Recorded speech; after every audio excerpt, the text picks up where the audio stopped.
ইখলাসের তিনটা উপকার বলেন কয়টা? এক নম্বর, ইখলাসের কারণে আল্লাহ আমল কবুল করেন। ইখলাস না থাকলে আল্লাহ আমল কবুল করেন না।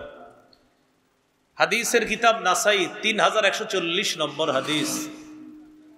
রাসূলুল্লাহ সাল্লাল্লাহু আলাইহি সাল্লামকে প্রশ্ন করা হলো, আরাআইতা রাজুলান ওয়াসা ইয়ালতামিসুল আজরা ওয়াদ যিকরা ফামা লাহু ইয়া রাসূলুল্লাহ।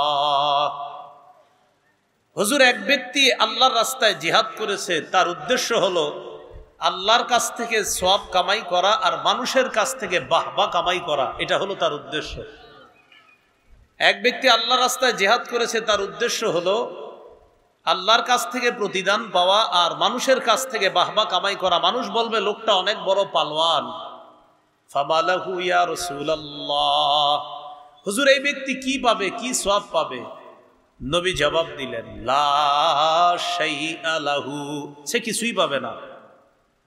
আ'আদাহা সালাস মাররাত, তিনবার নবীকে প্রশ্নটা করা হলো আবার, হুজুর কিছুই পাবে না? নবীজি তিনবার বললেন, লা শাইআ লাহু, লা শাইআ লাহু, লা শাইআ লা, সে কিছুই পাবে না, সে কিছুই পাবে না, সে কিছুই পাবে না। হাদিসের শেষে নবী বলেন, ইন্নাল্লাহা লা ইয়াকবালু মিনাল আমাল ইল্লা মা কানা লাহু খালিসা ওয়াবতুগিয়া বিহি ওয়াজহু। আল্লাহ ততক্ষণ পর্যন্ত আমল কবুল করেন না যতক্ষণ আমলটা আল্লাহর জন্য খাঁটি ভাবে না হবে এবং আল্লাহকে খুশি করার জন্য না হবে। আল্লাহ আমাদের সকল ইবাদতগুলা, বিশেষ করে সামনে কুরবানি নামক ইবাদতটা যেন একমাত্র আল্লাহকে খুশি করার জন্য করতে পারি, আল্লাহ তৌফিক দান করেন। ইখলাসের দ্বিতীয় উপকার, ইখলাসের সাথে কাজ করলে ওই কাজের প্রতিদান আল্লাহর পক্ষ থেকে দেওয়া হয়। এমনকি বিবির মুখে যদি কেউ ইখলাসের সাথে খাবারের লোকমা উঠায় দেয়, তাকেও আল্লাহ সওয়াব দান করেন। সহিহ বুখারীর 56 নম্বর হাদিস।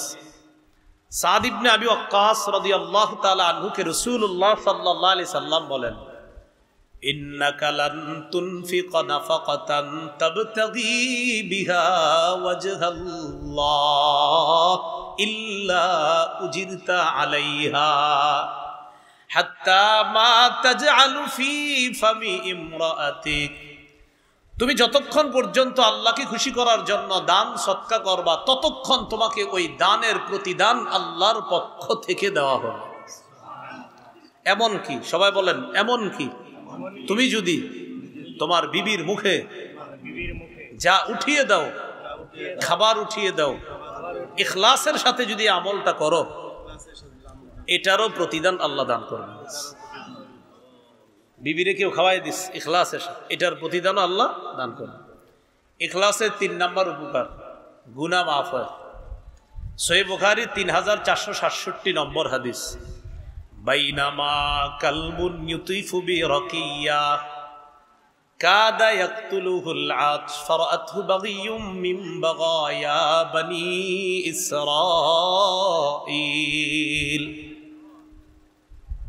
কূপের পাশে একটা কুকুর পিপাসায় কাতরায়, এমন পিপাসা যে পিপাসার কারণে কুকুরটা মারা যাবে যাবে অবস্থা। বনি ইসরাইলের এক ব্যভিচারিণী নারী কুকুরটাকে দেখে, দেখার পর তার মায়া হয়।